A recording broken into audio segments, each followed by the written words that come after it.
Molt bona tarda, tarda-nit, depèn quan veigués el programa.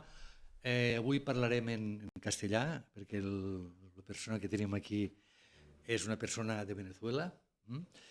Li diuen Víctor Quadra Elmer. Recordo que avui som 15 de març del 2023, però farem una cosa, com que tenim també aquí el senyor Àngel Abrodos, ens farà una peça, una petita peça, el violí, i així començarem el programa, com vulgues. Bueno, voy a tocar una pequeña pieza que es de un compositor de violín que se llama Charles Dankla y es como una pequeña danza de compositores. Perfecto, cuando quieras.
Bueno, señor Víctor, muchas tardes. Ay, pues perdona, muchas gracias por estar aquí y buenas tardes.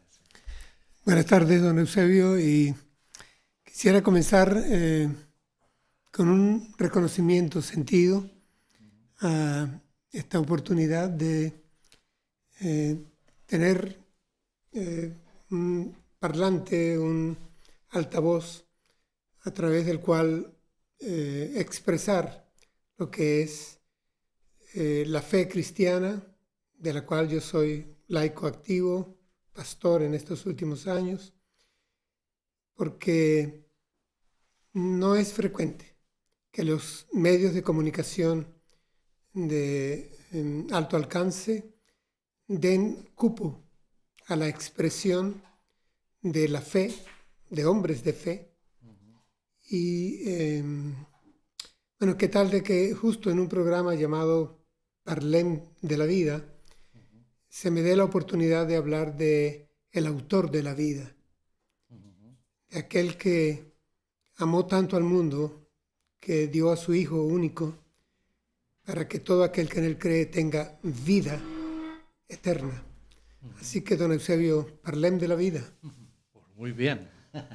Vamos a empezar. Díganos, ¿dónde nació usted? En San José de Costa Rica, pequeñito país centroamericano.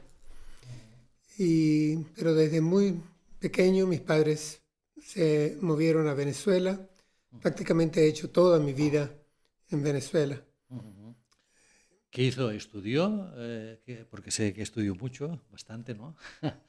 ¿Qué carreras tiene usted?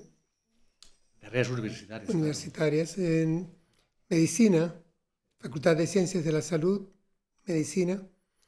En Venezuela, mis posgrados en Estados Unidos, en imágenes, en Hospital Monte Sinaí, en Florida. Y, sin embargo, mi tiempo libre desde los 20, 21 años, el que no dediqué al servicio de pacientes como mi apostolado, lo dediqué como un laico activo en la Iglesia de Jesucristo, trabajando, sirviendo en la apologética, en la defensa de la fe, en argumentación, predicación, conferencias, debates a nivel académico en las universidades autónomas del país y de otros países bolivarianos, en la cuenca del Caribe, incluso en Estados Unidos. Un currículum impresionante.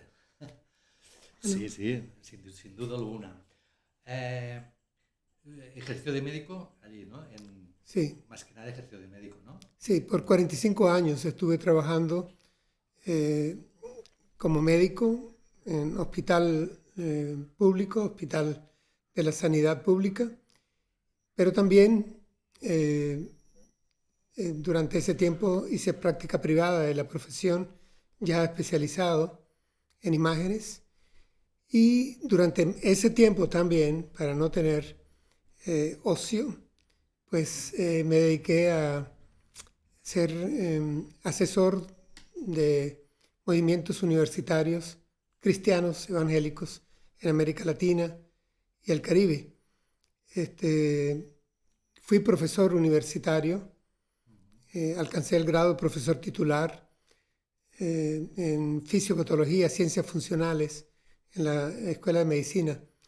Pero más que hablar de mí, quisiera hablar de... Sí, bueno, ya llegaremos porque también es importante para que la gente lo conozca. Porque usted está viviendo aquí en Amposta, que mucha gente no lo sabe. Sí. ¿Cómo es que llegó aquí en Amposta usted? ¿Por qué motivos? ¿O qué le hizo que viniera aquí en Amposta? Bueno, en realidad es un tanto triste. A los 68 años, junto a mi esposa, que es ciudadana de la Unión Europea, saltar el Atlántico, emigrar en franco desarraigo, abandonando mi patria, amigos, familiares, colegas, y habían dos opciones: o nos íbamos a Estados Unidos, donde había varios contactos, para trabajar con iglesias hispanoparlantes, o también aquí en España. Al final se nos dio la oportunidad, la que primero saliera deberíamos tomar, y eso hicimos, y entonces nos vinimos a Cataluña a servir en una iglesia bautista aquí en Amposta. O sea, desde allá vinieron directamente aquí, ¿no? Sí. Aquí en Amposta. Así es. ¿Cómo se acogieron aquí? Muy bien, muy bien. ¿Sí? Tenemos en la sangre vínculos que nos transportan 5 siglos. En Latinoamérica somos hispanoamericanos y los vínculos con España son grandes. No solamente el idioma, mucho más que ello. Aunque ya el idioma es bastante. El idioma forja mucho de la cultura de los pueblos. Así que había identidad compartida en alto grado. Por supuesto hay sus diferencias, pero el ensamblaje, la encarnación no fue difícil. Usted es pastor, ¿verdad? Sí. Pastor de la Iglesia Bautista, Sí. ¿no es eso? ¿Cómo es que hay tantas iglesias evangélicas? Porque ustedes son evangélicos, o mejor dicho, bautistas evangélicos, ¿no? Evangélicos bautistas. ¿Cómo es que dentro de los evangélicos hay tantas ramificaciones? Porque esta iglesia, digamos, era la madre, ¿no? Me quiero referir aquí en Amposta había cristianos o católicos y protestantes, digamos. Y ahora han surgido un montón de los protestantes, han surgido un montón de iglesias, ¿no? En que se diferencian unas de las otras.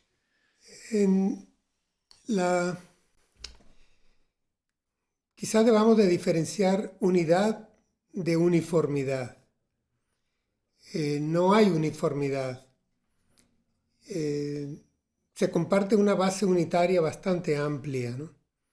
Quisiera recordar a Agustín, obispo de Hipona, cuando decía, en lo principal, unidad, en lo secundario, diversidad, y en todo lo demás, caridad. Y no creo es momento ni escenario para entrar a detallar cuáles son las principales diferencias que las hay, tanto doctrinales como de liturgia, como históricas, como de formas de gobierno, que existen dentro del espectro que usted ha llamado evangélico. Pero, don Eusebio, en eclesiología y Juan Pablo II lo trabajó muy bien. Él dijo, la cristiandad a nivel mundial tiene 4 grandes vertientes, y una es la católico-romana, otra es la ortodoxa, otra es la protestante vinculada a la reforma protestante del siglo XVI, y otra es el movimiento pentecostal que nace a comienzos del siglo pasado. Estas 4 forman la cristiandad a nivel mundial, ¿no? Y por supuesto que hay diferencias entre las 4, y aún dentro de cada una de ellas hay también matices. Sería, sin embargo, muy amplio, creo. Bueno, no, lo dejamos. Sí. Ya creo que Pero evidentemente, la gente sí, precisar que los bautistas tenemos nuestras raíces que van antes aún de la Reforma con los anabautistas, pero nos unimos a las iglesias reformadas y con estos 500 años de historia somos los cristianos con más tradición que Occidente conoce hoy día.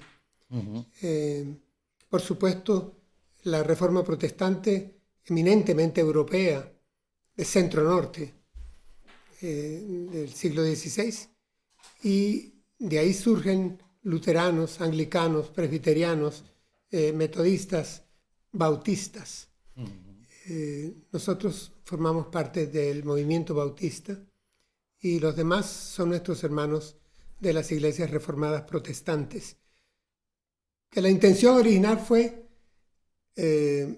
reformar la iglesia, quedándose dentro de la iglesia que se había desviado por siglos, y volver a la fuente bíblica. El grito de los reformadores desde Alemania hasta el Reino Unido era: volvamos a la fuente bíblica.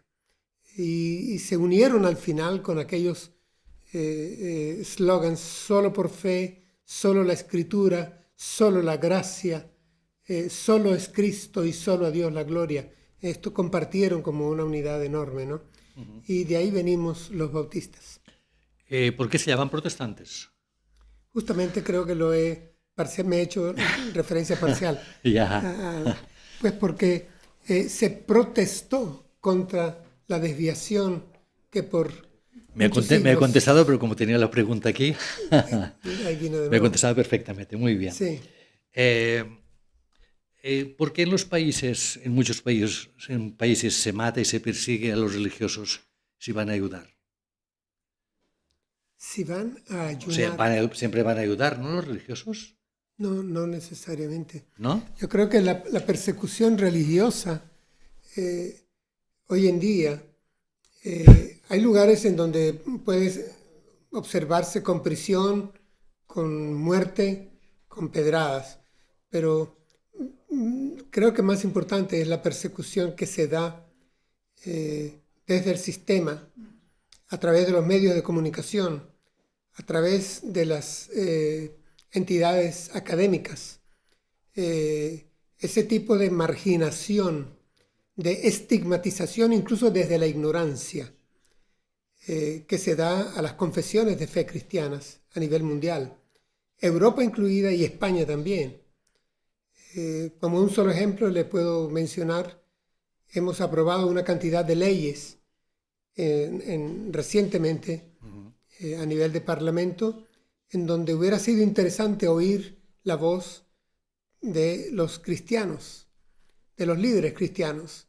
¿Qué opinan sobre leyes que tienen que ver con la antropología, con la familia, con la vida? Y existe una persecución sutil que la sentimos y la vivimos. Y nos sentimos bienaventurados, como decía el Señor Jesús, cuando por su nombre hablen mal de nosotros, o nos denigren, o nos marginen. Y esto existe en la Europa en la que yo estoy hoy en día, y usted también. ¿Encuentra que los políticos de alguna manera se meten detrás de la religión o no? Bueno, las generalizaciones siempre son odiosas, pero yo diría que si hay un matrimonio peligroso, es aquel de la religión y la política. El Señor Jesús fue muy enfático cuando en uno de sus momentos docentes dijo: dad al César lo que es del César y dad a Dios lo que es de Dios. La Iglesia tiene su campo de acción, su mensaje, su objetivo, tiene su origen, su destino, y el Estado tiene el suyo. Deberíamos de converger por el bien común en ciertos espacios, pero cuidado cuando la Iglesia cae en la tentación de ser la concubina de palacio, o los políticos, los que están en funciones de gobierno a cualquier nivel, tratan de utilizar la Iglesia para sus fines, porque ahí sale el constantinismo, ahí salen las desviaciones palaciegas, y nosotros predicamos como discípulos de Jesucristo el reino de Dios, no el reino de los hombres. Evidentemente aquí estamos hablando de mensajes diferentes, y debemos de cuidar las identidades, la del Estado y la de la Iglesia, no indiferencia, relación, pero respetuosa y reconociendo sus límites, sus funciones, sus alcances, sus razones de ser. Muy bien, muy bien. Una de las leyes que se está hablando mucho aquí en España es la ley del aborto. ¿Usted qué opina del aborto? Aquí le puedo hablar tanto como médico como, Muy bien, pues. como pastor. El aborto voluntario, provocado, financiado, incluso publicitado, auspiciado, legislado, como lo estamos viendo nosotros acá, es un homicidio temprano. El embrión, no por ser embrión, deja de ser humano. Si no es humano desde su comienzo, nunca lo será. La palabra de Dios es muy explícita cuando, hasta en un salmo escrito hace 3000 años, David escribía para cantar: antes de que yo fuera formado en lo profundo de mi madre, antes de que se diera el primero de mis días, ya tú, oh Señor, cuidabas de mí. La vida es vida humana y es sagrada desde el comienzo mismo. La defendemos completamente y consideramos que lo que estamos, don Eusebio, y quienes nos están oyendo y viendo, en España se dan casi 100.000 abortos provocados voluntarios al año. En lo que dura este programa, 15 o 20 mujeres irán a pedir o el aborto químico o el aborto quirúrgico. En lo que dure este programa. Y yo sé que quienes han aprobado y quienes hablan a favor del aborto agradecen no haber sido abortados o abortadas por sus progenitores. Es dramático cuando aquí dejamos pasar a la ligera lo que es una violencia hembrista intrauterina. Lo repito, el aborto es violencia hembrista intrauterina, porque lo pide la madre, que debería ser la protectora número uno de el producto que lleva dentro de sí, que es un ser humano distinto a ella. Aquel eslogan de que yo hago con mi cuerpo lo que quiera, no va.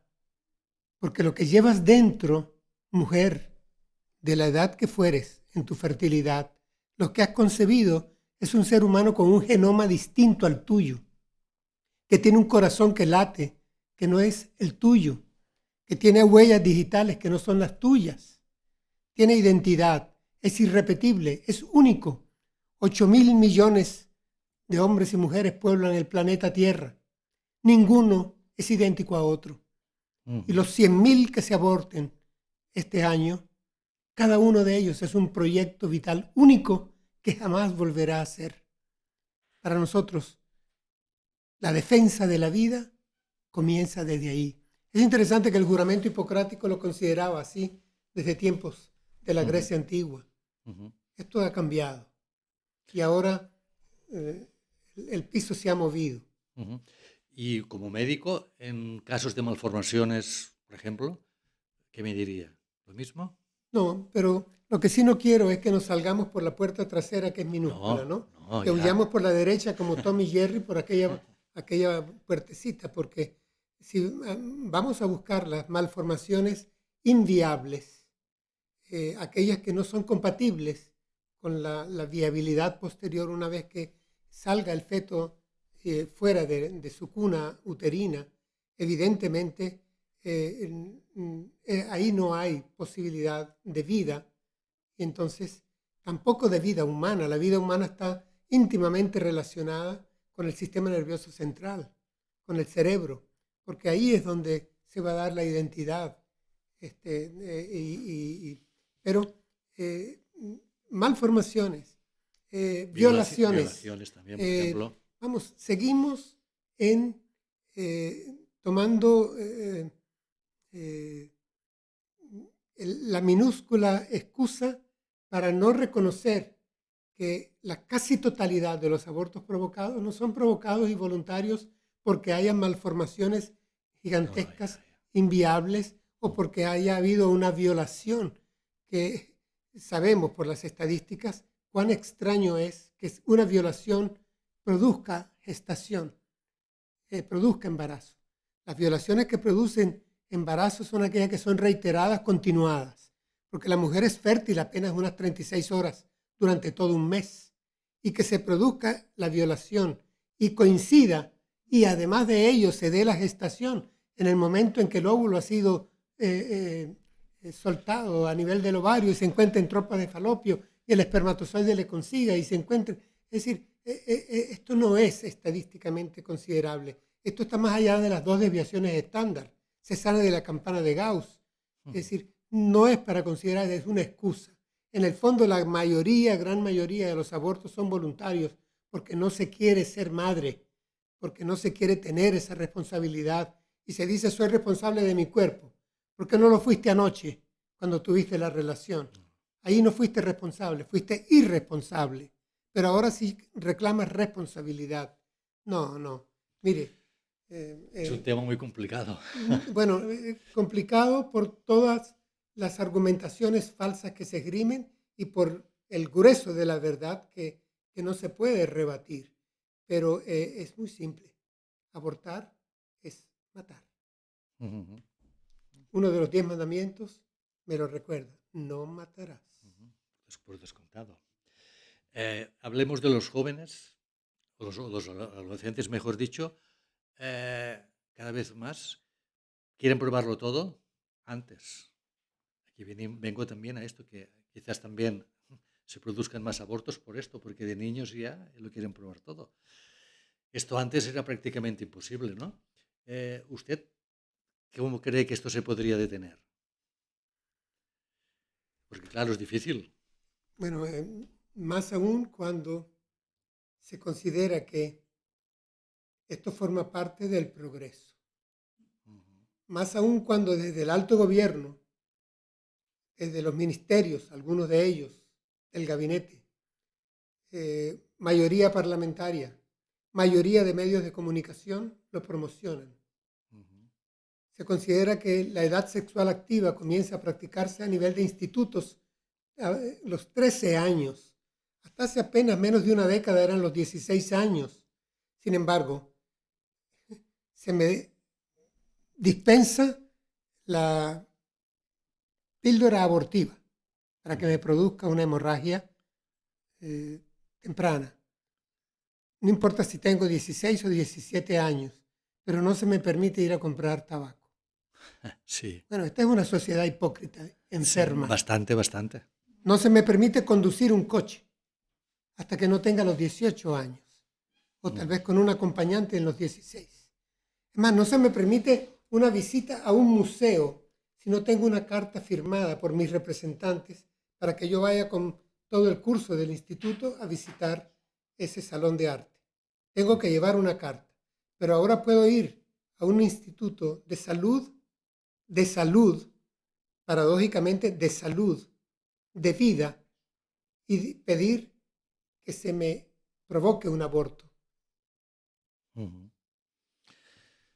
Bueno, sí, lo que está dicho usted es el tipo de sociedad que estamos viviendo en estos momentos, que bueno. Y es la ideología que está de moda y es la ideología que Sí. vende. Y si alguien se ubica defendiendo la vida o defendiendo la familia o defendiendo la sexualidad binaria, pues entonces se le ponen etiquetas peyorativas.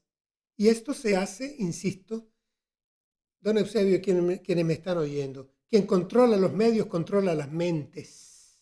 Muy cierto. Por Y descontado. eso pasa acá. Y eso se financia con los impuestos de los demás, con los impuestos de todas las personas.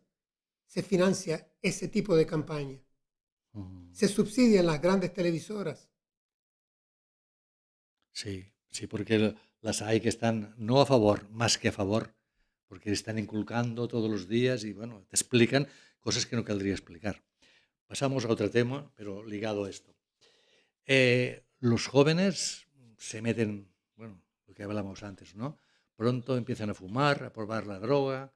Claro, esto es otro deterioro para cuando sean mayores, que muchos no llegan. ¿Qué encuentra usted a qué es debido esto? A lo mismo que hemos hablado antes, el gobierno, la libertad que se da. Creo, y en esto me acompañan muchos líderes creyentes cristianos, que hay tres grandes instituciones en crisis a nivel de la sociedad occidental. Una de ellas, la escuela. Aquí hay crisis en la academia desde temprano tiempo. Hablo desde guarderías. Hace pocas semanas hubo que suspender un módulo que se estaba enseñando en guarderías, se estaba dando de masturbación. Y la Generalitat catalana lo suspendió. Pero es que no sabíamos que se estaba dando esto, con 4 y 5 años de edad, ¿no? Pero es que la crisis en la educación es una crisis provocada porque interesa lo que se ha llamado un trabajo de reingeniería social. Son las formas como se adornan las ideologías hoy en día. Mire, don Eusebio, los cristianos no tenemos problemas con la ciencia ni con la tecnología, tenemos problemas con las ideologías. Y justamente hoy en día, ser progre es lo que da votos. Y cuando las instituciones como la escuela no trabajan esto, hay crisis. Esa es una de las instituciones que está en crisis. La otra es la familia. La familia está en crisis. Se ataca la familia. Hoy en día se burlan de la familia. Hablo de la familia en donde hombre y mujer hacen matrimonio. Si es que están ya en crisis, hasta la identidad sexual ha entrado en crisis. Cualquiera puede cambiar de identidad en cuestión de meses. Se le cambia el DNI. Sí, sí. Pero la familia aquella de varón y hembra los creó y se irán de sus casas, formarán una nueva unidad celular. Eso ha entrado en crisis. Y luego la iglesia. Vamos, la iglesia es un estorbo que se tolera, pero que si pudiéramos, voy a citar aquí un slogan del Partido Comunista Peruano, de Sendero Luminoso, hasta que lleguemos a colgar con las tripas del último cura al último rico.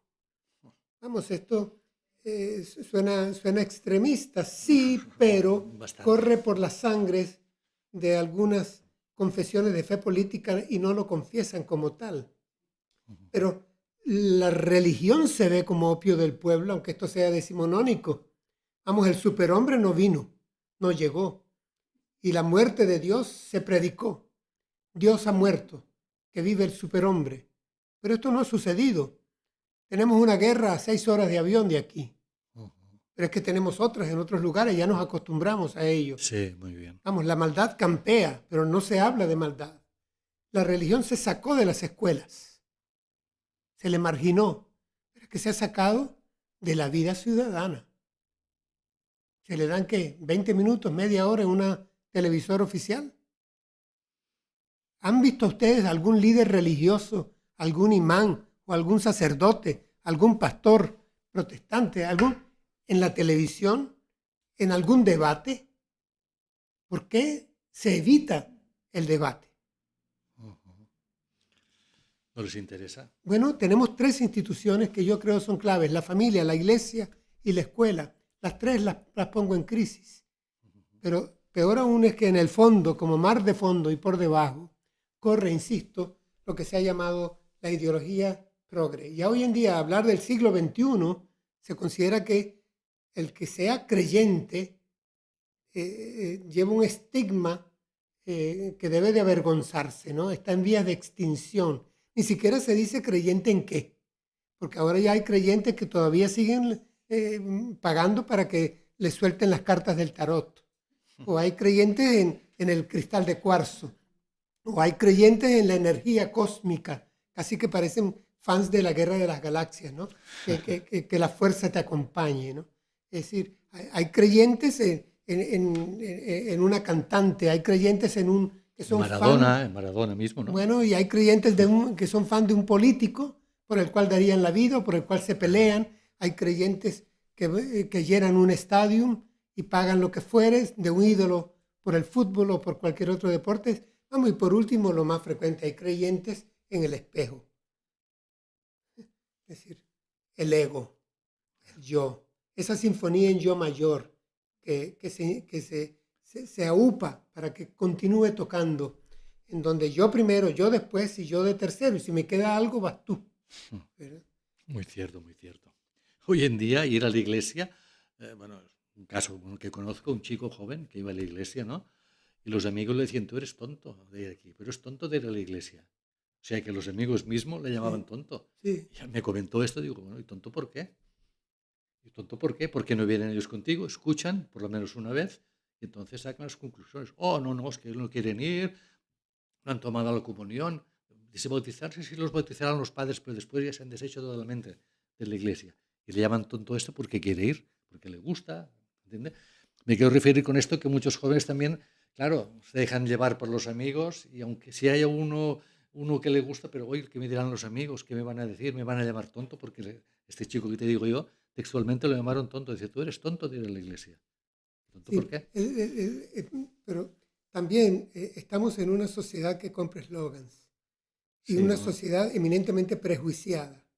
Yo voy a repetir algo que no va a gustar a quienes nos están oyendo, Pero esta es una sociedad que cuestiona a Dios, cuestiona la fe, cuestiona la Biblia, cuestiona a Jesús de Nazaret desde la ignorancia total.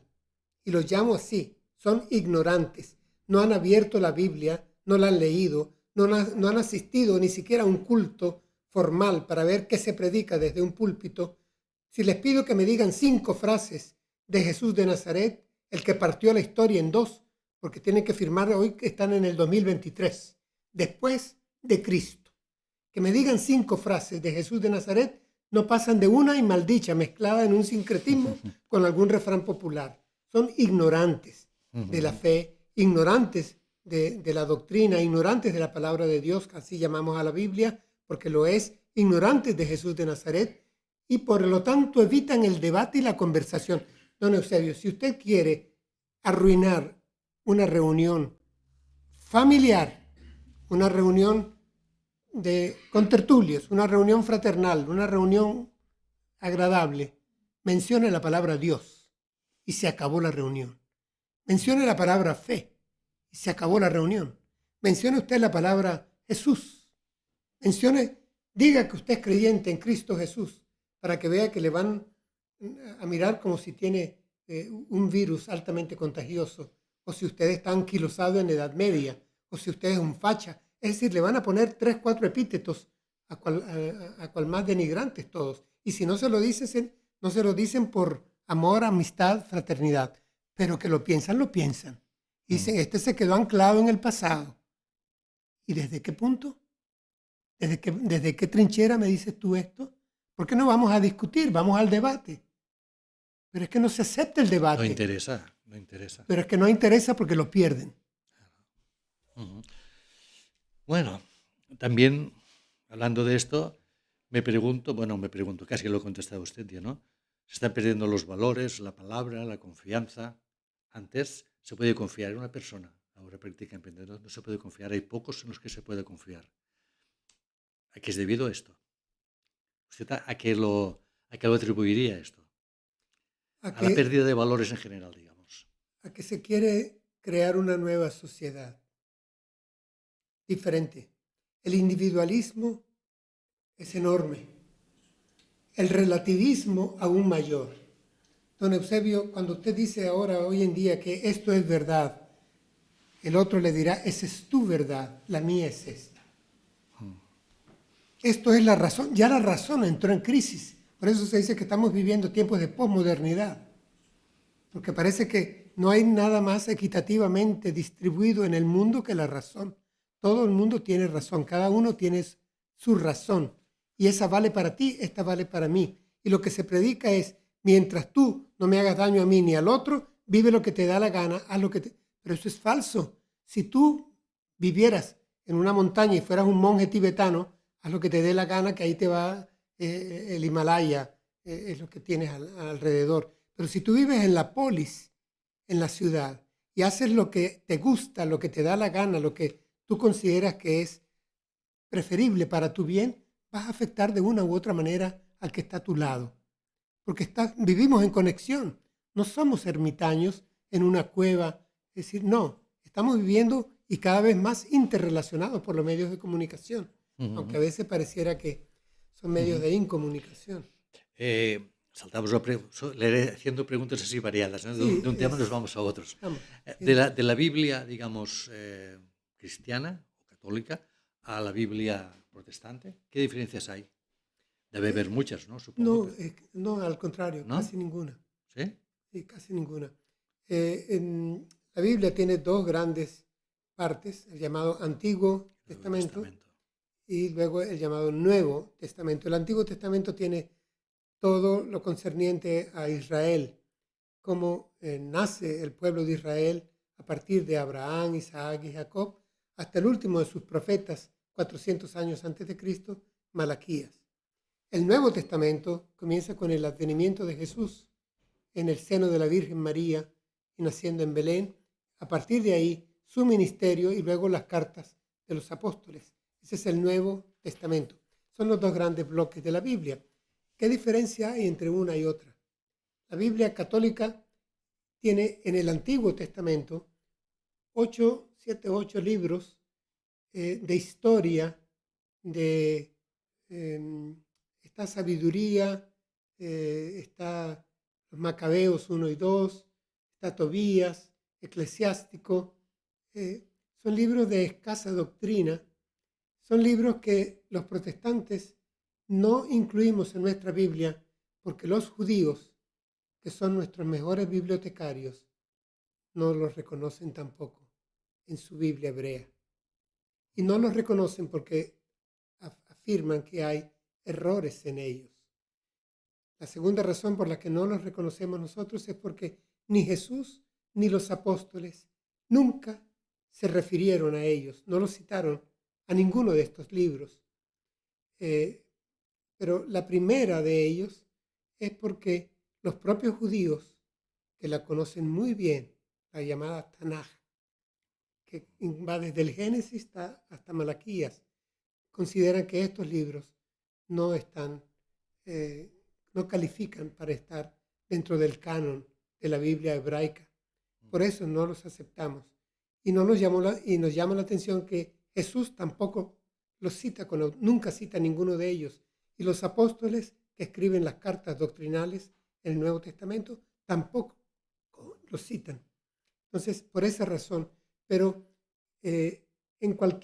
con cualquier Biblia que usted tenga en casa, que me esté oyendo, sea la Biblia católica, sea la Biblia protestante, en cualquiera de las dos, usted encontrará básicamente el mensaje central es el mismo.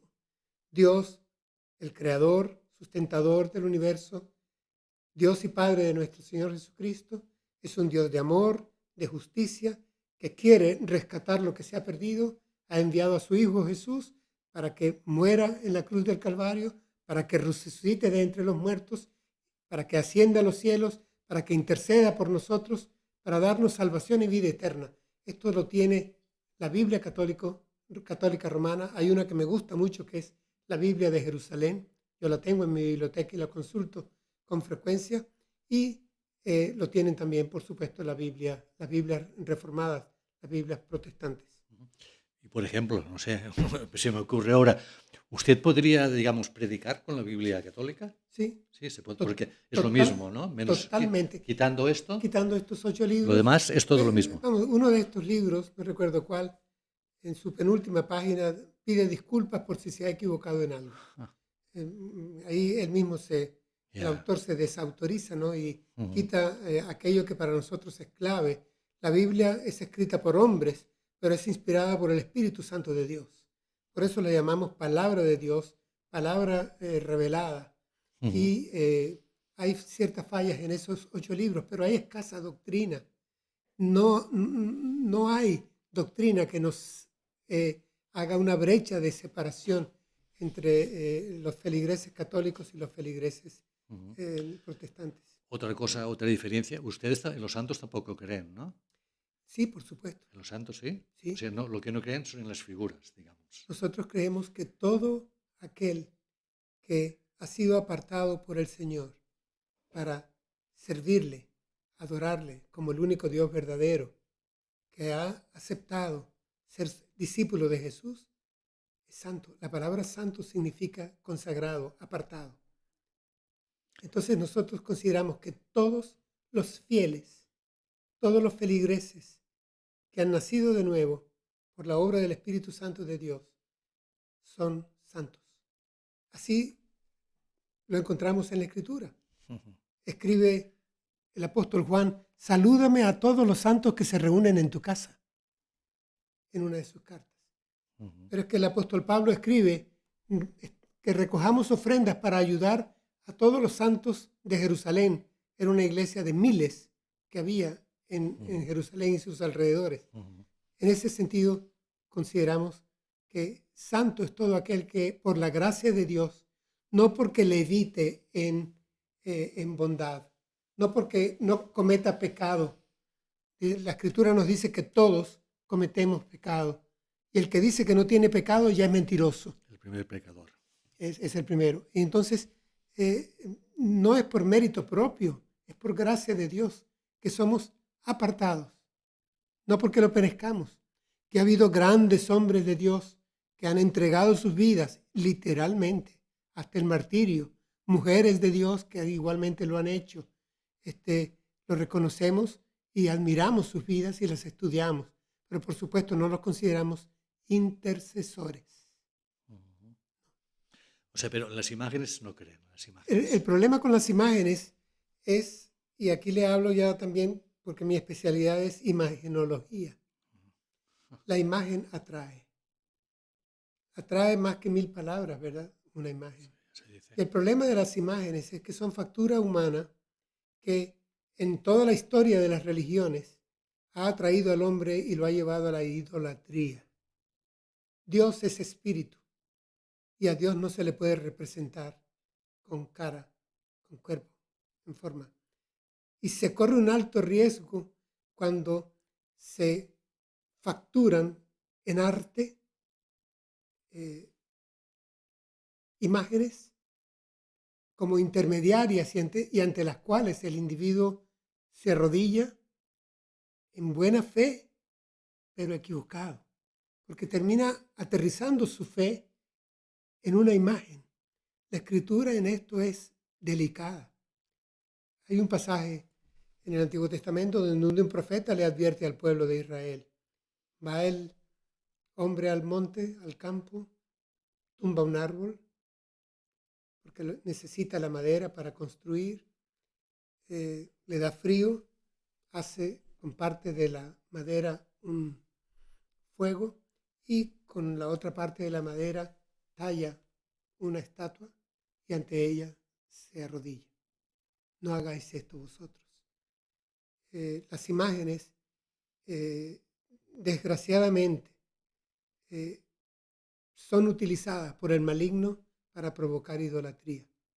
Desgraciadamente. Y si usted nota, don Eusebio, y los que nos están viendo y oyendo, noten que la mayoría de los templos católicos recientes, modernos, han restringido el uso de las imágenes para que la adoración de los fieles sea más auténtica, guiada por el Espíritu Santo de Dios, en comunicación de espíritu a espíritu, y con los fieles todos en canto, en adoración, en lectura, en meditación de la palabra, que no se queden en el arte. A mí me encantan las imágenes. Yo si puedo, a todo lugar que he estado yendo en este viejo continente, si puedo visitar una basílica, una catedral, una capilla, yo voy. Porque me encanta ver el arte religioso, pero me encanta como arte. Pero reconozco el gran peligro que tiene. Mire, Karl Barth, un gran teólogo del siglo pasado, nos advertía que incluso la creación, por su belleza artística, puede llevarnos a la idolatría. La creación que es obra de Dios, Él es el artista. Pero terminamos adorando al Guernica y olvidando a Picasso.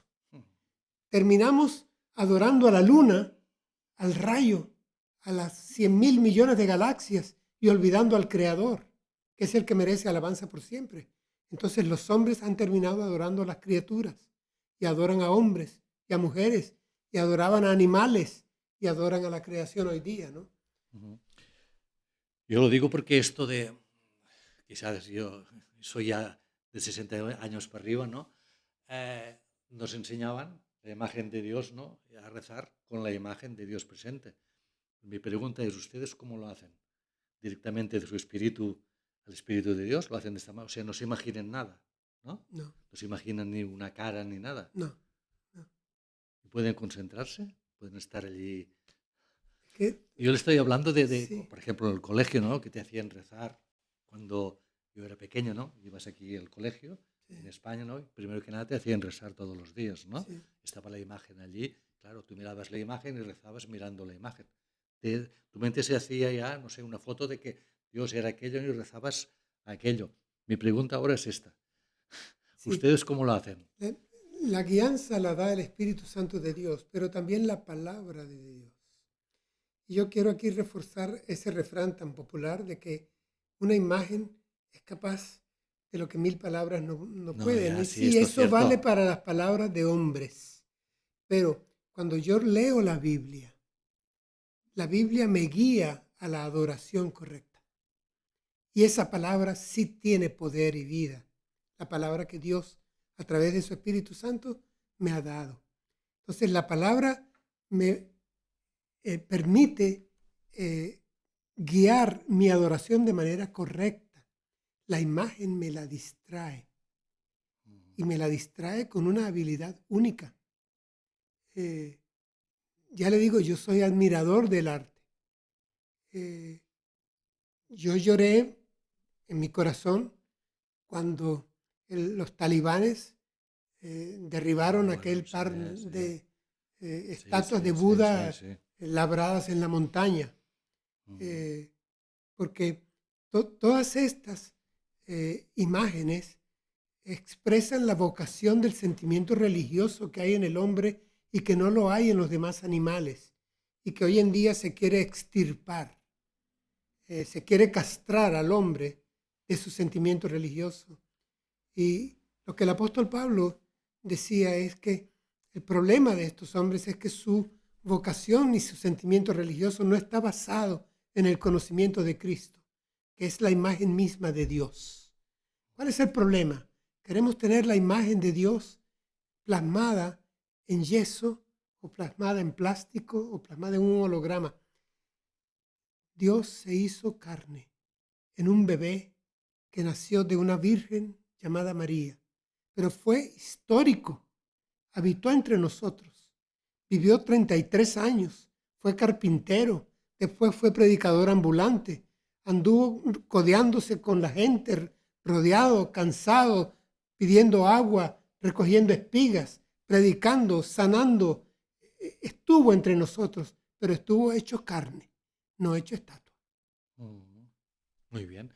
Dos cositas. Si quiere el señor Ángel volver a salir. ¿Tenemos algo aquí? José María, ¿tenemos algo? ¿Hay algo hoy de alguien que nos haya llamado? Ángel, puedes pasar ya si quieres. Sí, si no, pasa. Y...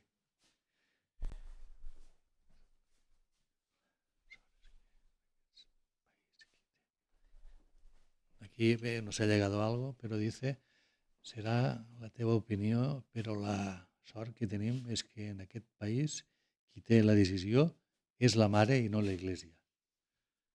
¿Lo he entendido? No.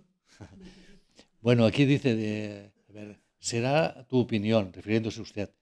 Suerte que aquí en este país quien tiene la decisión es la madre y no la iglesia. No sé a qué madre se refiere. A la madre digamos, del niño, del que lleva dentro, a la que aborta. Sí. Ya. Sí, lo triste es que el niño no puede decidir.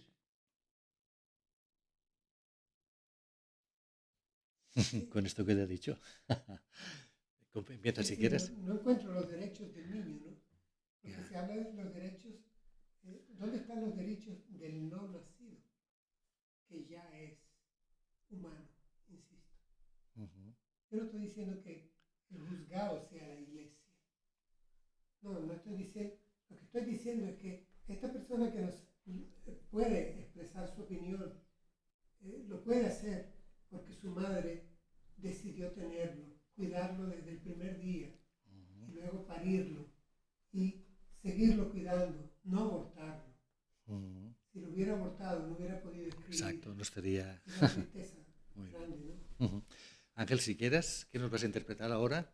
Bueno, voy a interpretar un himno que se llama Sublime Gracia, que era de un traficante de esclavos negros, y iban en el barco y estuvieron a punto de hundirse, y entonces él clamó a Dios y no se hundieron, ¿no?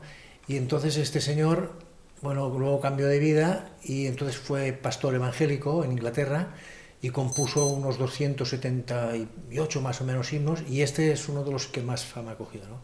Bueno, voy a leer nada más así por encima de lo que trata, ¿no? Pone, sublime gracia del Señor, que a un infeliz salvó, fui ciego, mas hoy miro yo, perdido y él me halló. Dice, su gracia me enseñó a temer, mis dudas ahuyentó, oh cuán precioso fue a mi ser cuando él me transformó. Y voy a transformar. ¿Es una vez o un par de veces? ¿Sí?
Muy bien, buena interpretación.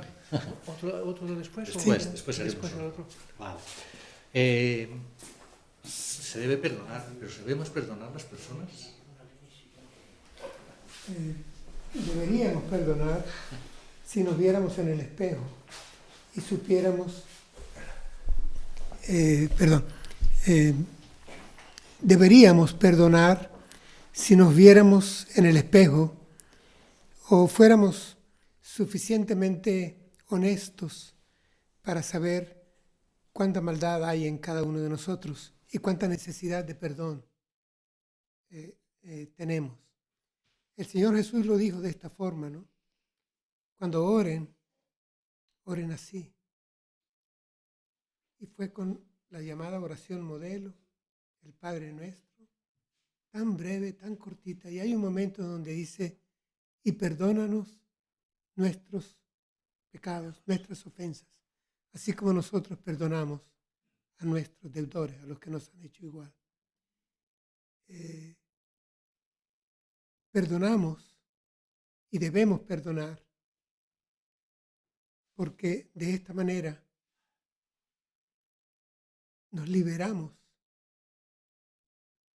de ese yugo que ata al ofendido y al ofensor. En esto no es cuestión de la enseñanza del maestro nada más. La psicología hoy en día afirma en todas sus escuelas que es indispensable el ejercicio del perdón para poder conseguir cierta paz y superar el impasse que ha habido entre dos personas. Y yo debo de perdonar aunque no me pidan perdón. Simplemente liberarme de ese yugo que llevo atado al cuello. Cuando se da el perdón, el ofensor descansa y el ofendido también. Es un beneficio para ambas partes. Mutuo. Sobre esto, todos los psicólogos están de acuerdo en que el llamado al perdón es importante. Y los cristianos somos una comunidad de perdonados. Pero le voy a poner un ejemplo un poco raro. Sí, los hay. Sé por dónde viene ese ¿Sí? episodio. Anda, Bueno, el famoso Putin con la guerra de Ucrania, tal y cual. Este señor, con todo lo que está haciendo, ¿es perdonable este señor? El perdonar no exonera la justicia. Lo que hace el perdón es que elimina la venganza. Y la justicia es necesaria para que no se cometa más ofensa, más agravio, más daño, más muerte. Entonces, perdonar también debe ir acompañado de el acto de la justicia. Evidentemente aquí hay crimen de guerra. y el crimen debe de ser restringido, debe ser limitado, debe ser castigado. Eso no significa que no se perdone al que se arrepiente, pero igual deberá pagar por lo que ha hecho. aislamiento para no hacerlo de nuevo. Es solo un ejemplo el que has puesto, pero de esto está llena Ya. la historia. La historia no se ha escrito en negro sobre blanco, se ha escrito en rojo sobre blanco, en rojo sangre, Ya. porque la historia de todos los pueblos, de todas las latitudes, en todos los tiempos y a tiempo presente, está escrita con rojo sangre. Y para poder avanzar necesitamos justicia y perdón. Sí. Es que claro, ahora es el ejemplo este que hemos puesto, ¿no? Los niños que han matado a sus padres, por ejemplo, aquí, estas personas van a estar llenas de odio toda la vida. Dentro de unos años, supongamos que, bueno, que el país va bien, va a ir bien, el país va a ir hacia adelante, ¿nos saldrá algún líder que vaya a hacer venganza de lo de los padres? Y me quiero referir que esto será siempre, o sea, el perdón aquí no sé si existirá porque, claro, nosotros estamos hablando desde 6 horas de distancia, como he dicho antes, pero los que están allí y se ve que están cometiendo estas injusticias, ¿cómo les explicas lo del perdón? Y esto lo que quiero decirle. Yo lo he entendido lo que usted me ha dicho, ¿no? Sí, el mensaje del Evangelio se basa en el amor y el amor exige auxiliarse con el perdón. La Escritura nos dice que aun siendo nosotros ofensores, pecadores, Cristo murió por nosotros. Y no escatimó el dar a su Hijo, voy a poner el ejemplo, padre e hijo, en rescate para salvarme. Y dio a su Hijo que murió literalmente en la cruz por amor. Y desde la cruz una de sus palabras, ¿cuál fue? Padre, perdónalos porque no saben lo que están haciendo. Pidiendo perdón desde la cruz, Él me dio ejemplo. Y por eso Él me dice luego, desde el sermón en la montaña, si amas a tus amigos, ¿qué mérito hay? Los publicanos hacen eso. Ama a tu enemigo. Es lo importante, pero para llegar a poderlo conseguir esto, Es difícil. yo imagino, vamos, desde mi perspectiva, que es mucho difícil. Es difícil. Pero en lo otro no hay ningún mérito. Oh, ya, claro. Putin ama a sus hijos, a su familia y a sus amigos y a los que están con él. No Es sé, lo mismo que hago yo y que haces tú. pero no sé si lo sabe mucho tampoco este, ¿eh? Bueno, Pero bueno, sí, vamos. Ya no sé. lo podremos afirmar, tampoco lo podremos negar. Lo usual es que, como dicen los jóvenes hoy en día, yo soy amigo de mis amigos. ¿Qué gracia tiene? Todos somos amigos de los amigos, ¿no? El asunto es no pagar a nadie mal, si se puede evitar, ¿no? Pagar a todos el bien y vence con el bien el mal. Es que si no, nos vamos a quedar, si aplicamos la ley del talión, ojo por ojo, diente por diente, los odontólogos tendrán trabajo, pero nos quedamos tuertos todos, ¿no? Exacto. ¿Cree usted en los milagros? Lo mejor de los milagros es que a veces suceden, ¿no? Lo digo porque a veces hacen cursos de milagros. Oh, no. Yo no. a veces lo veo no. Me quedo así un poco parado, ¿no? Y no. Simplemente no. O sea, Dios hizo su creación y la legisló. De tal manera que en la legislación biológica viene la enfermedad, la muerte, viene la medicina, el rescate, el combate al virus. Es decir, todo esto está en el diseño del Creador. Ahora, cuando algo sobrenatural, más allá de la legislación natural, sucede, hablamos de milagro. Pero, ¿y qué tal de todas aquellas cosas que no entendemos? Isaac Newton decía, un hermano nuestro en la fe, por cierto, Isaac Newton, decía, lo que conocemos es una gota y lo que ignoramos un océano. ¿Qué tanto sucede en nuestro organismo, en nuestra sociedad, en nuestras familias? Casi siempre asociamos los milagros con la salud, la enfermedad. Cuando Dios en su gracia así lo dispone, para misericordia y para alabanza suya, suceden cuestiones que los médicos nos llevamos las manos a la cabeza y decimos, en las proyecciones, en los pronósticos, esto no debía ser lo que ocurría. Está, más 3 desviaciones estándar fuera. Ujú. Y ocurren a veces, ¿no?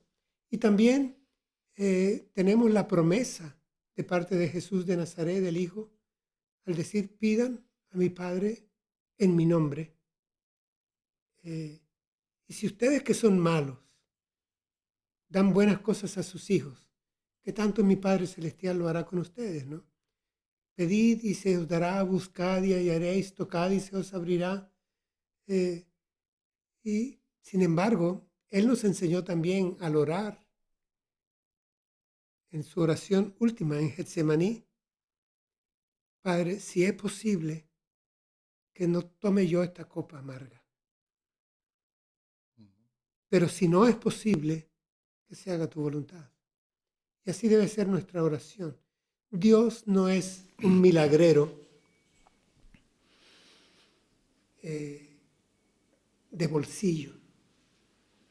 Esto no viene por cursillos o por cursos.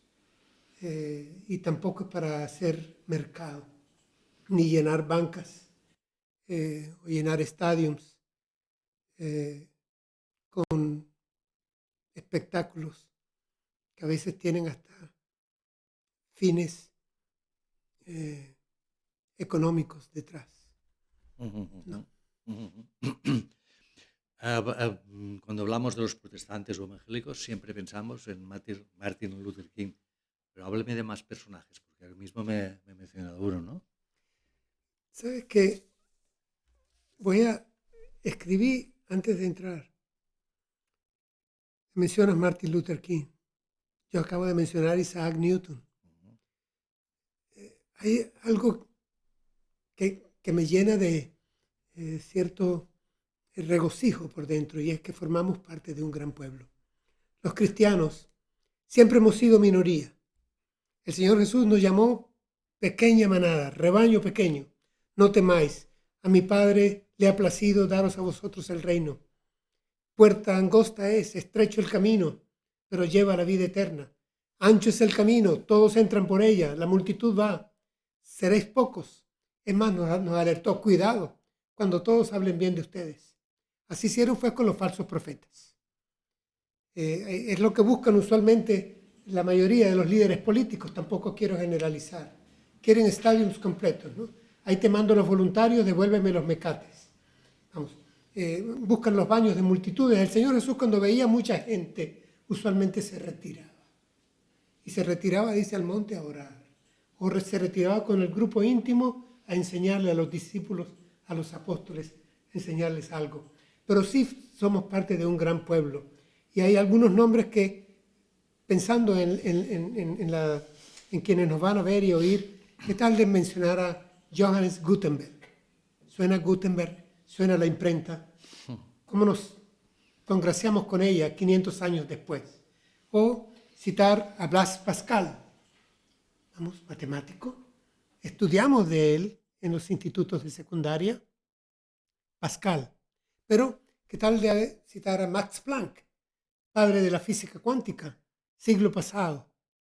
¿O qué tal cambiar de campo y entonces Francis Collins, encargado del proyecto Genoma, abrir el ADN y estudiar qué hacer con el genoma a nivel mundial? Francis Collins, hermano mío en la fe, hermano tuyo en la fe, cristiano, profeso. ¿O qué tal de don Miguel de Unamuno, bien conocido en estas tierras? O tal vez no tanto, porque también hay intereses que si no lo ven completamente sesgado, pues no quieren ni mencionarlo. pero ilustre de las letras. ¿O qué tal de mencionar a Johannes Kepler? Las leyes de Kepler, el astrofísico. Después de Newton viene Kepler. Vamos, leyes del universo. ¿O qué tal de hablar de Billy Graham, gran predicador del Evangelio, de la Biblia a nivel mundial, siglo XX? ¿O qué tal de mencionar a Johann Sebastian Bach?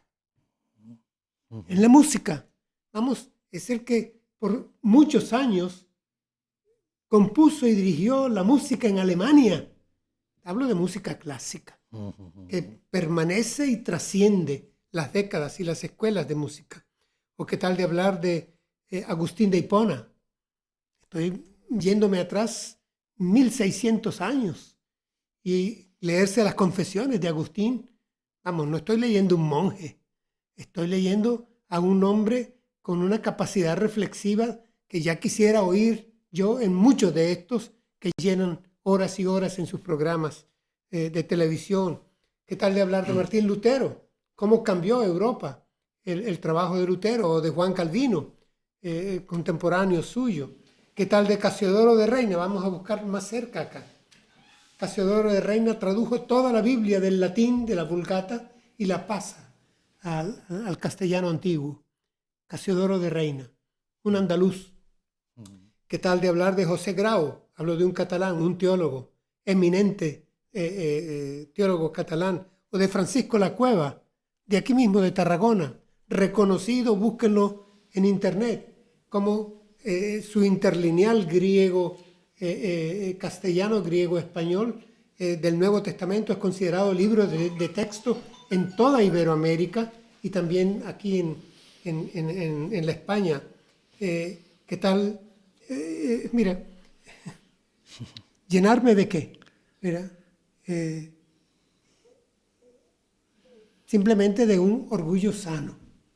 Porque por mucho tiempo se ha vendido la baratija de que los creyentes en Dios son minusválidos mentales.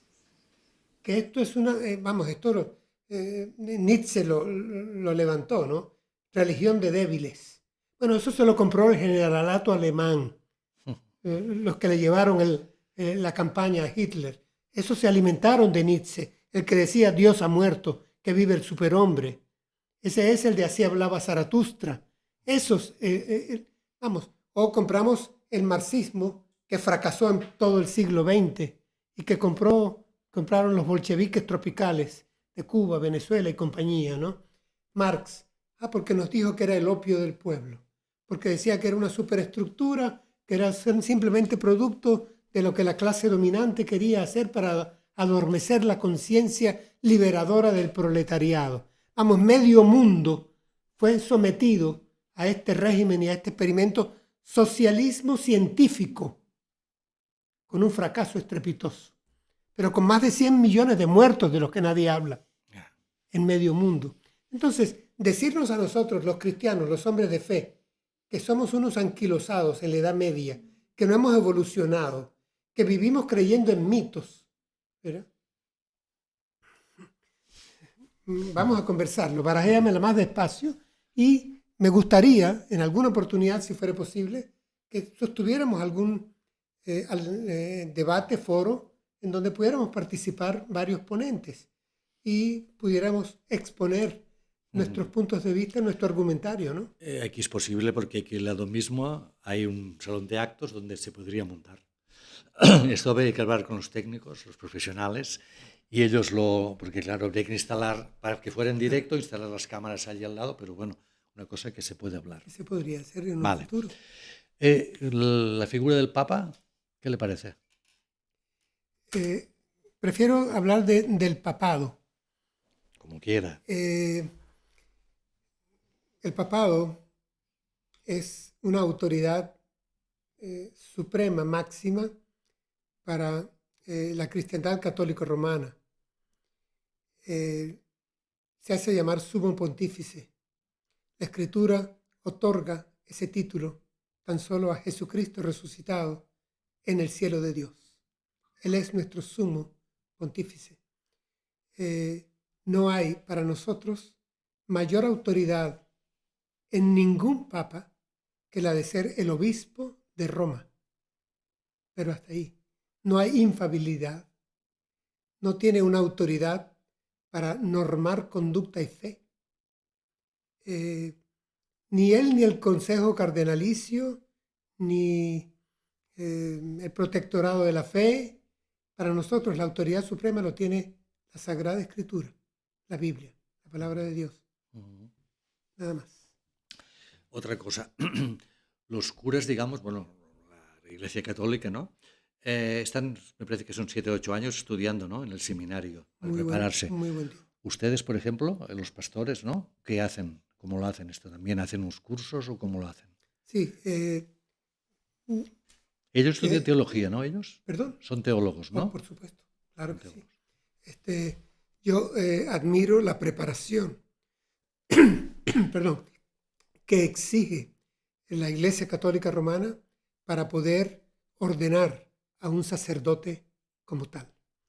Es una preparación amplia, universitaria, y también debo de quebrar lanza porque los cristianos de las iglesias reformadas, los protestantes, como se nos llama aquí, y a gusto aceptamos esa forma de llamarnos, los protestantes tenemos seminarios, escuelas teológicas, institutos bíblicos, estamos con grados de maestría, licenciaturas, doctorado, por supuesto ahí va teología, sociología, lenguas bíblicas, Antiguo Testamento, Nuevo, ética, en fin. Lo único es que frente a ti tienes, hoy en día, en este momento, alguien que está ejerciendo de pastor, que es mi caso, sin ser un graduado de seminario. No tengo la preparación teológica formal, pero sí tengo la autodidaxia y la de haber trabajado con equipo de teólogos en América Hispana, en varios países, con movimientos universitarios, porque grado universitario tengo y preparación teológica suficiente como para ser un laico ponente. Pero yo no soy un egresado de seminario. Pero los bautistas, igual los luteranos, los anglicanos, los presbiterianos, todos los que vienen de la Reforma Protestante son exigentes y somos exigentes, de manera tal que en nuestras iglesias, quienes son pastores tienen que tener una preparación teológica ad hoc, una preparación teológica que es reglada, es normada, con asignaturas que tienen que ser aprobadas, registradas, Ministerio de Educación, licenciaturas, maestrías o doctorados. Así es. Y una pregunta, ¿pueden haber también mujeres que sean, pastoras, no sé cómo? Sí, por supuesto, ¿no? También. Sí, pueden haber también. Sí. ¿Y las hay? ¿Las hay? Bueno, y las hay, por supuesto. No es solo que pueden, es que las hay. ¿Sí? Vamos por otra cosa. Dios, Jehová, Alá, Buda, ¿no es lo mismo todo? Porque todos predican amor, ¿no? Sí. ¿O es un amor diferente que cada uno lo enfoca de una manera? Sí, la diferencia quizá no está en el amor mismo. Hay una cita que se maneja en teología, curiosamente es anónima, y es la siguiente. Quiero que me presten atención, óiganla, es muy breve. En Jesucristo conocemos al Dios que es y al hombre como debe ser.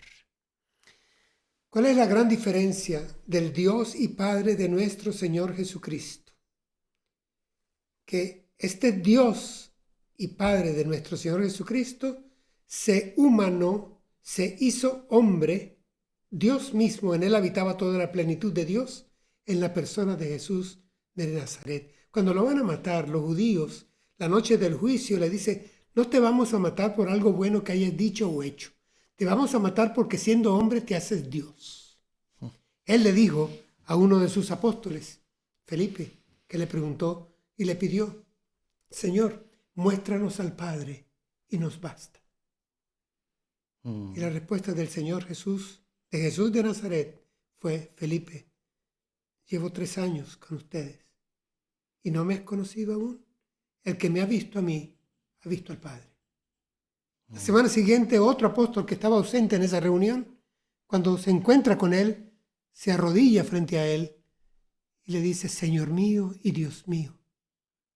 Él lo aceptó. Para nosotros, en una frase muy breve de Martín Lutero, de esas buenas que él tenía, fuera de Cristo no hay otro Dios. Esto es excluyente. Pareciera intolerancia, pero es que hoy en día se me pide en nombre de una mente abierta que acepte todo y que dude hasta de mis convicciones. ¿Cómo es posible que para yo ser reconocido de ser un hombre que escudriña todo y retiene lo que quiere, lo que cree bueno? El apóstol Pablo dice, revisen todo, quédense con lo bueno. Ahora, si yo tengo mis convicciones y mis convicciones son las de Jesús de Nazaret, se me considera mente estrecha, se me considera intolerante, se me considera que no soy amplio. Bueno, el Señor Jesús dijo, el que conmigo no recoge desparrama, y el que no está conmigo está contra mí. ¿Qué tal parece eso? ¿Cómo lo llamaríamos hoy? ¿El intolerante Jesús? Yo lo llamaría el radical. Es que hoy en día hay mucho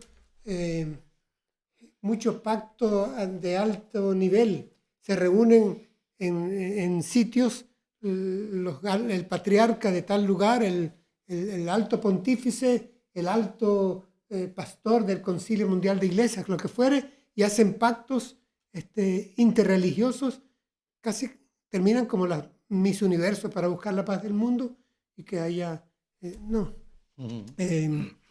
simplemente no estamos hablando del mismo Dios. Los musulmanes, un chico pakistanés que vivía cerca de donde trabajaba yo antes, me dijo un día que el Corán, ¿no? Es la Biblia, como es nuestra Biblia, ¿no? Digamos, su Corán, el Corán. Me dijo, él dice, nosotros siempre lo tenemos arriba de la cabeza nuestra, como respeto. Entonces, ¿qué significa? ¿Que ellos son más creyentes que nosotros o no?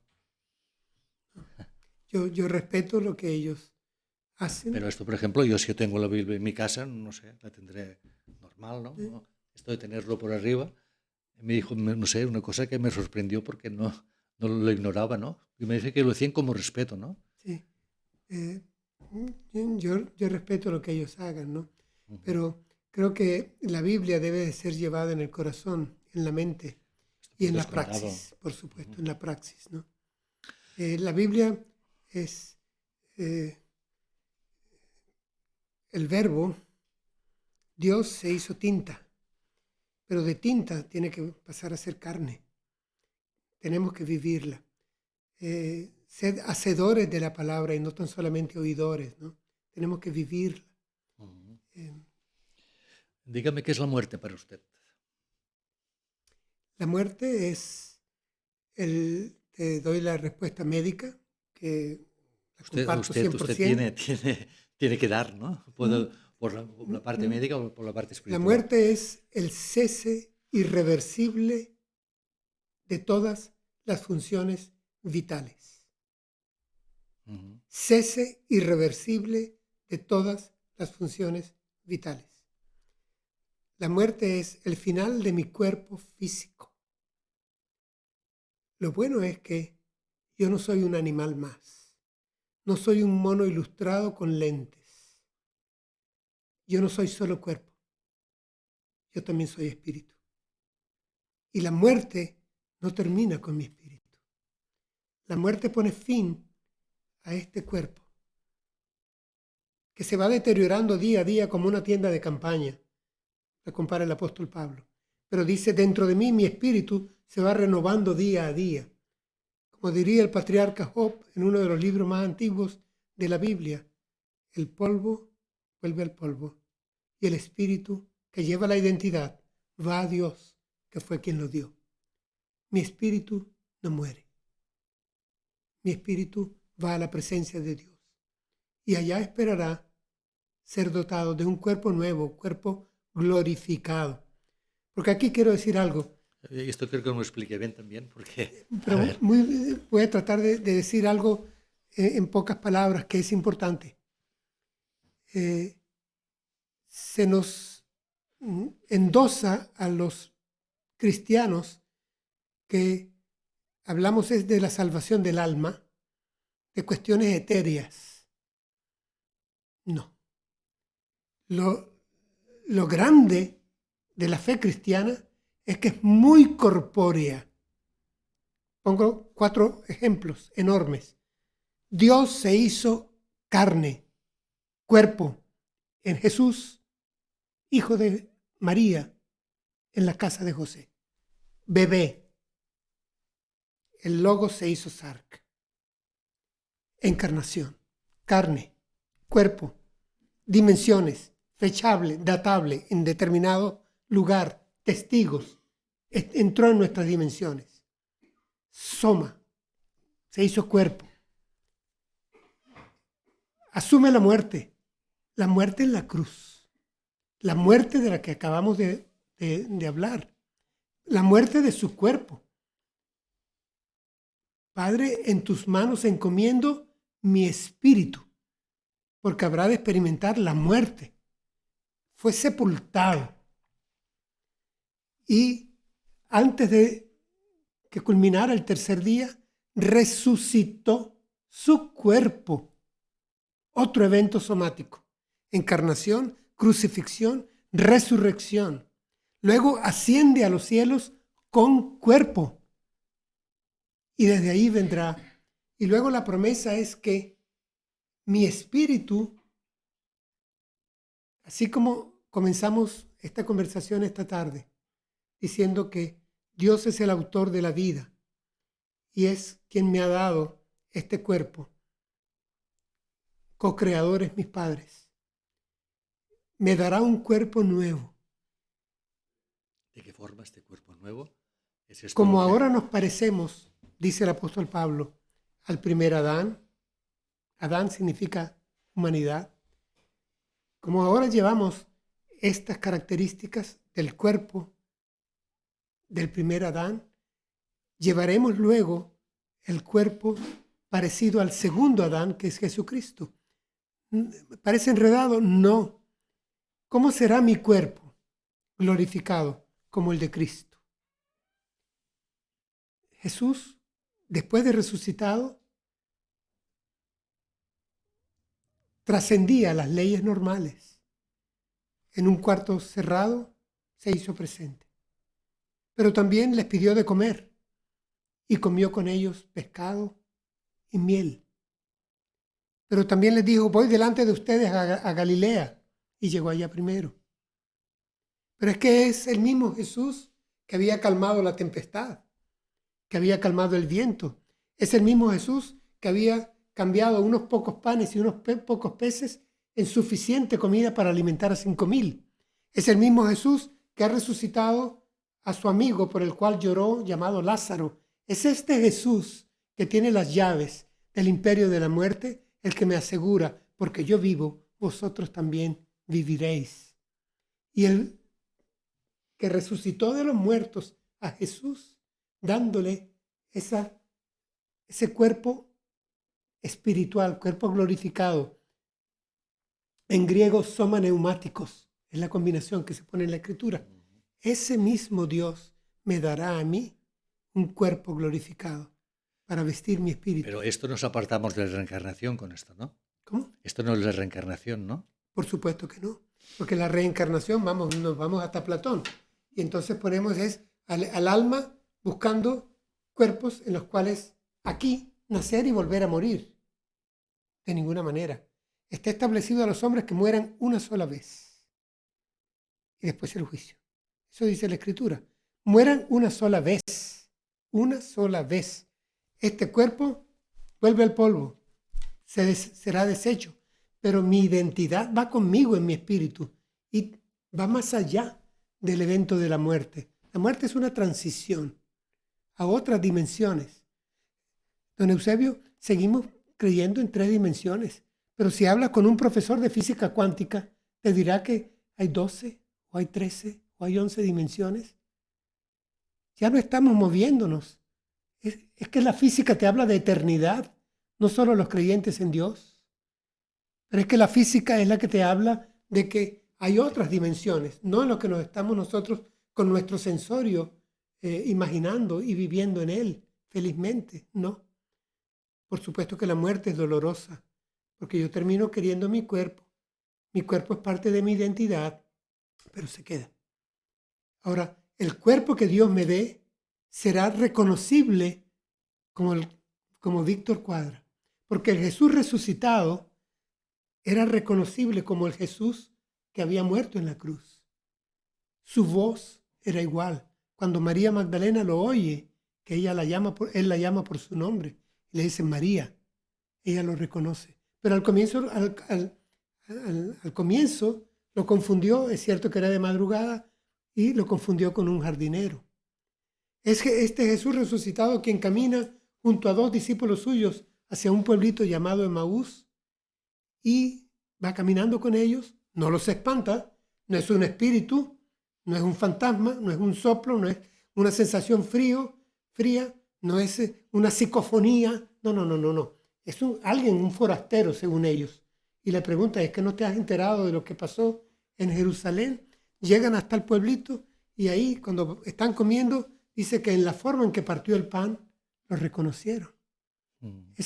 Algo había en sus gestos, algo había en su voz, algo había en su ser que llevaba su identidad con cuerpo glorificado. Cuando yo veo mi fotografía, que yo tenía 5 años, o tenía 15, o tenía 40, o ahora que tengo 77, yo soy Víctor Cuadra. Pero cuando veo mi fotografía de 5 años y veo la de ahora,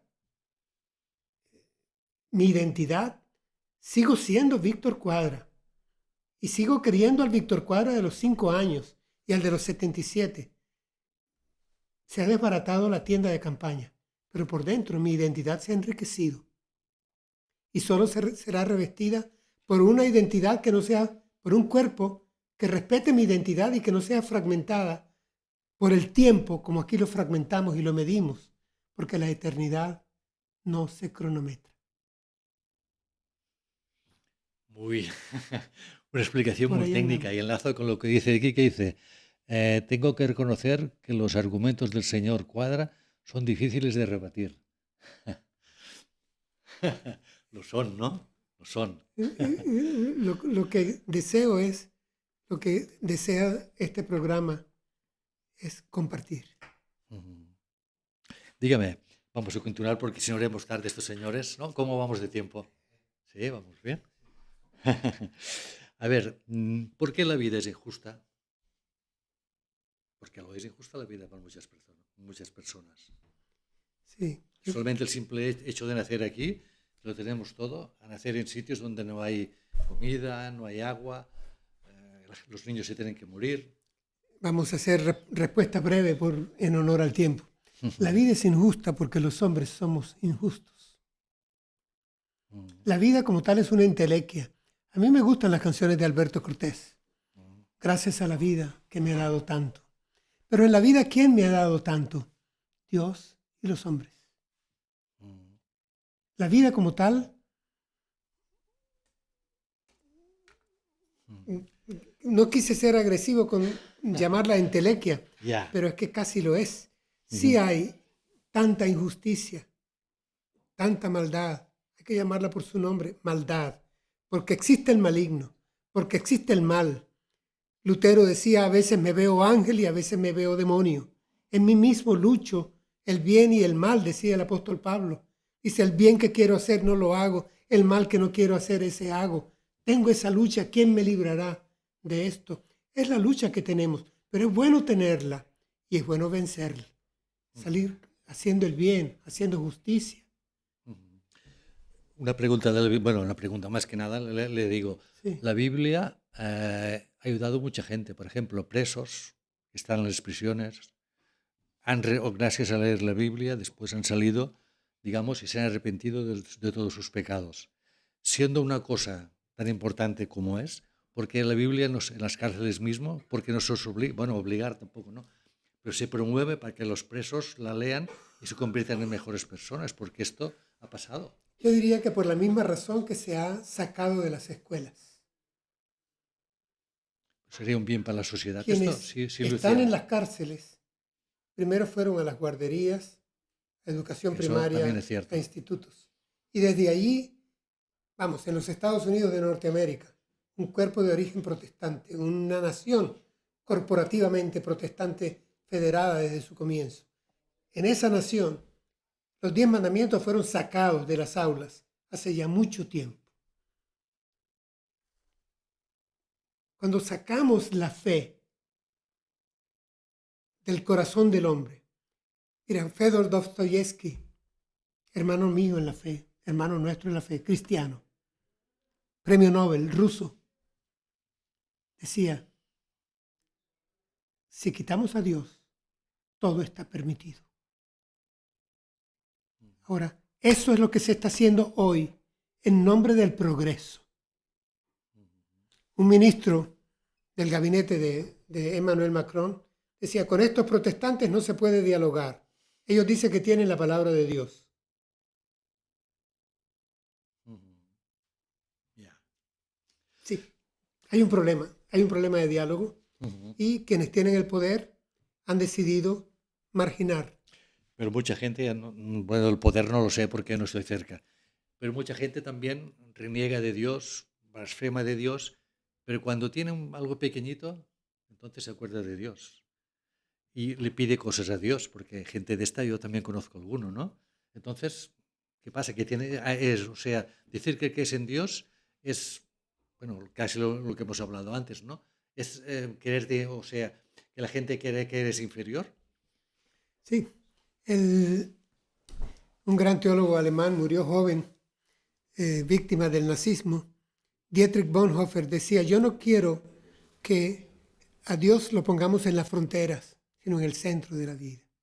Es decir, no es un Dios para las emergencias, no es un salvavidas. Es un Dios para vivir en plenitud. Acuérdate de tu Creador en los días de tu juventud para que te vaya bien, escribe Salomón en el Eclesiastés. Desde tu juventud. Cuando pensamos en Jesús, ¿en quién pensamos? Murió a los 33 años. Eso es joven. La fe ahora la consideramos que es para los ancianos.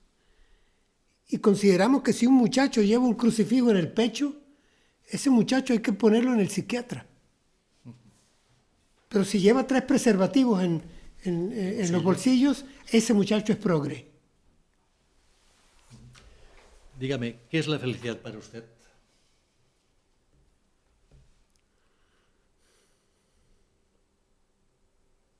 Saberme amado por Dios. Y saber que Él ha puesto en mí el amor por ti y el amor a mí mismo. Cuando se levanta cada mañana, lo primero que hace que es rezar. Gracias, Señor, por un nuevo día que me das. La vida viene de ti. Yo te doy las gracias por este día. Y lo digo casi en una sonrisa íntima y ojalá que no lo eche yo a perder. Porque está nuevecito el día. Señor, quiero vivirlo agradándote, haciendo el bien al prójimo, enriqueciendo mi espíritu. Guárdame del maligno. Hay gente que para buscar la fe pide como una recompensa. Es difícil esto, ¿no? Sí, porque ese es el Dios bodeguero, el Dios comerciante. No. Pero los hay, ¿eh? Los hay. Nosotros amamos a Dios porque Él nos amó primero. Simplemente como respuesta. Él me amó y no amarle yo sería ingratitud de mi parte. Yo le amo porque Él me amó. ¿Cuál cree que es el principal problema en estos momentos de toda la humanidad?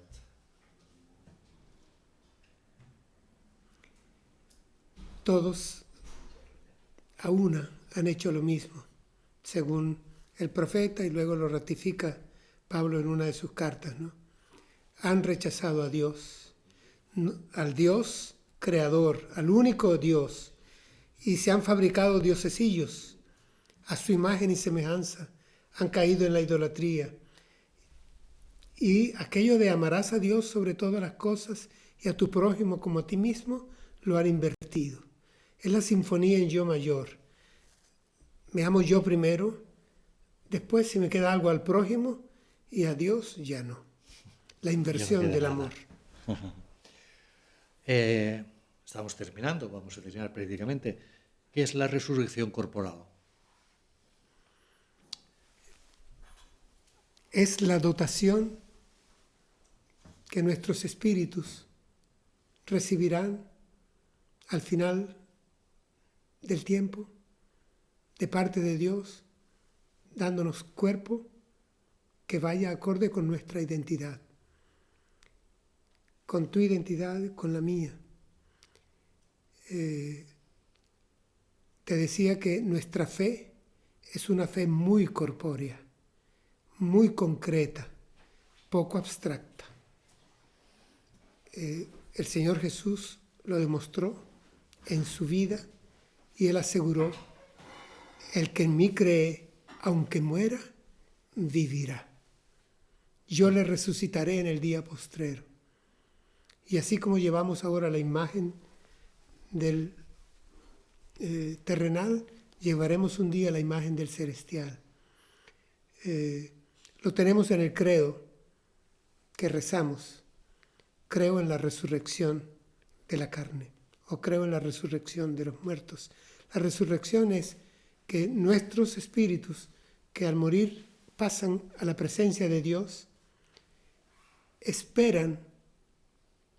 Agustín decía, Agustín de Hipona una vez más, decía: eso sí, Señor, que allá siga siendo Agustín.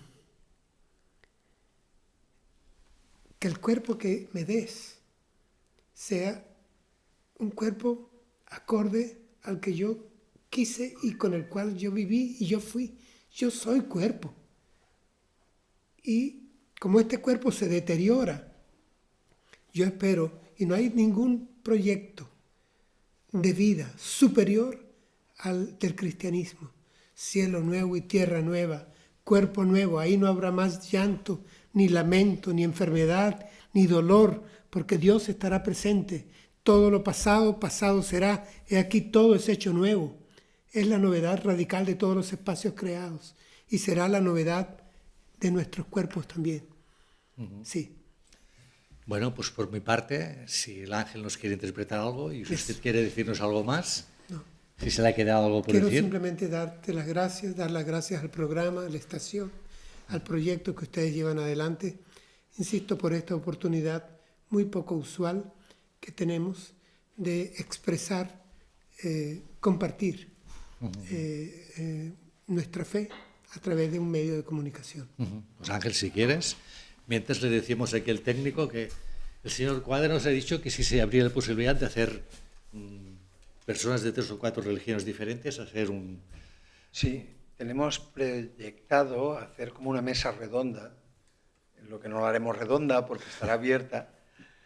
Y sí, la intención es esta, y dar a conocer, y sobre todo desde el programa aprender a respetar y saber que todas las versiones de colores son infinitas, pero son importantes que se respeten y que se den a conocer. Que haya estado en su casa y a gusto. Sí, así es el sentido. Ahora Ángel nos va a interpretar una pieza y terminamos esta amable entrevista. ¿Qué vas a interpretar, Ángel? ¿Qué pieza vas a interpretar? Sí, bueno, el tema que se ha hablado aquí, ¿no? Pues venga, y vamos. Bueno, es un himno que cantaban, un himno reciente que se cantaba en Sudamérica, en la parte central y parte sur, que habla de lo que ha hablado aquí el pastor, ¿no? Perfectamente. Y Pues. habla de la vida que tendremos después de la muerte, ¿no? Y bueno, nada más digo un párrafo y habla de esto, ¿no? Dice que aunque en esta vida no tengo riquezas, sé que en la gloria tengo una mansión. Cual alma perdida, entre las pobrezas de mi Jesucristo tuvo compasión. Y ponen más allá del sol, yo tengo un hogar más allá del sol. Eso es lo que se canta. Se canta en Sudamérica también en los entierros, ¿no?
Muy bien, pues gracias a Ángel Abrodos y al señor Víctor Cuadra por su amable presencia en este programa. Muchas gracias. Un placer para mí, gracias, bro.